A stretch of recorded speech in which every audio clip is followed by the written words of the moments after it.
morning and welcome. This is Channel 31.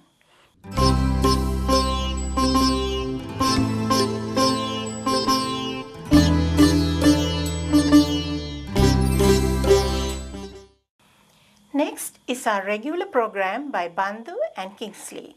Stay informed.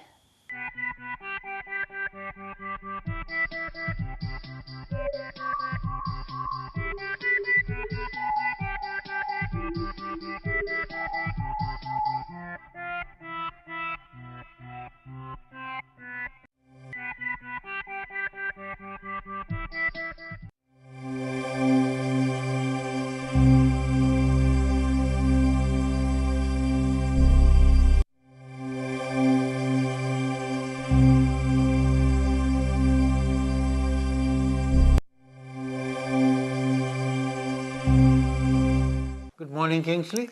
Morning, Bandhu. Morning, Kingsley.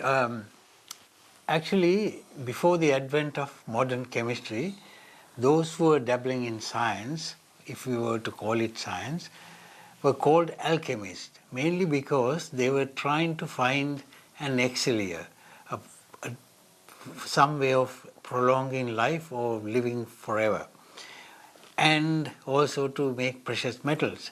So this finding an elixir or finding ways and means of prolonging life and maintaining the vigor of youth has been an age-old preoccupation of humankind. Mm-hmm.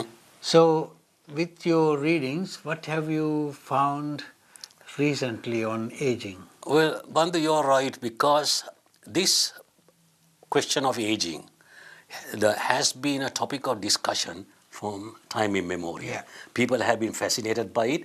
They have been looking for answers to see how you can do that, and talking about the fountain of youth. Right. Now, what I read was that you know that the oldest person on record lived to be 122 years. Actually, I saw that on TV, one Japanese lady. Yes, so now the thing is with aging, I know we don't have to repeat this because everybody knows, your body shape changes, right? Because your body consists of, as you know, fat, lean tissue, bone and water. Now, after the age of about 30, your body composition changes with more fat and less tissue. Right. But more importantly, I don't know whether most people know that after the age of 40, on an average, a person loses in height about 1 centimeter every 10 years. Right. So aging, people have been looking for ways of doing this. Now, scientists have looked at this, and now from what I read, that there are two theories being put forward, or two main theories. Right. Of aging. Of, the reasons for aging. Right. The first one, which is that we are all programmed to live a certain length of time. Through our genes. Through our genes.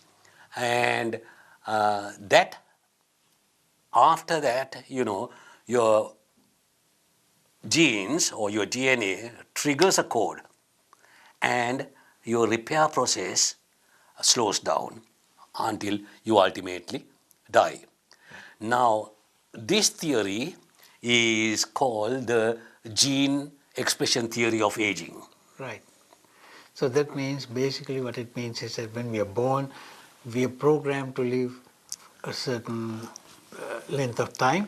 Right. And after a given time, the cell repair and all these mechanisms slow down. Right. Now, Bandhu, the second theory is that over time, our body and our DNA gets damaged. Right. Now, that could be due to lifestyle, or it could be environmental changes and various others. As you know, the DNA, human DNA, is bundled into what they call chromosomes. Now, and at the end of the chromosome, there is what's called a telomere.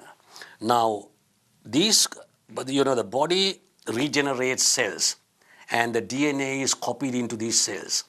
And every time it is regenerated, this protective end of the chromosome, which is the telomere, becomes shorter and shorter. Ultimately, it dies. Right. That's one cause of One cause. aging. So it is then to sort of put it in a brief fashion. It is more a question of neglect than intent or evolutionary thing. That's the part that we have got some control. Well, that is the part that we have some control in our lifestyle changes, the way you, the way you live, and in fact, one theory says that the less calories you put in animals, they find that they live longer. So that's on animals that they've tested. That's it. Yeah. So that is what they call the stochastic theory of aging. Right. So now, Bandhu, going back to this thing about the gene, that what you inherit. Now, some scientists believe that they will find some sort of solution to alter the gene or to do something. In other words, to control this gene from slowing down the repair process. Actually, Kingsley, even through natural processes like mutation and so on, that they have proven that the life can be prolonged. Yeah, that's true. So the thing is, so they believe, you see, the mutation is really the permanent change in a genetic element. Yeah. So that's another way they are trying to see. Because, in a bad way is that, mutation of a gene affects, what they call the Werner's syndrome. Yeah. That is premature aging. Yeah. So now they are trying to find this.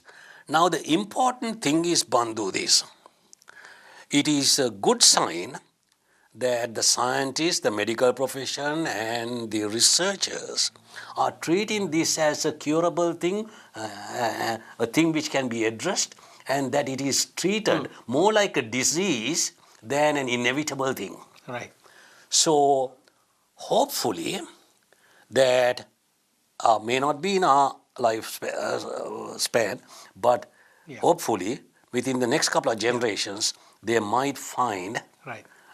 some way of either positively applying some sort of mutation for the gene, or to find what you can do if the other theory is correct and if neglect is the problem, Right. what you can do, or even find a drug or some sort of medication. Yeah, talking about drugs, actually, I read a report in Scientific American in 2002, which says that although there's quite a number of products in the market today, none of them have proven to have any effect on prolonging life. Right. But at the same time, as you said before, the calorie restriction has shown signs of prolonging life, and today's the drug industry is trying to find a drug that can mimic that calorie restriction so that the cells stop aging. Yeah, so, I tend to sort of favor the theory that there's something you can do in order to minimize this through lifestyle changes. But So we all live in hope. anyway, so it is a good topic, and it is something which whenever I see an article or some research on this, we will bring it to the notice of the viewers to see how the scientists approach the problem of aging. Okay, Kingsley, thank you very much. Thanks, Bandhu.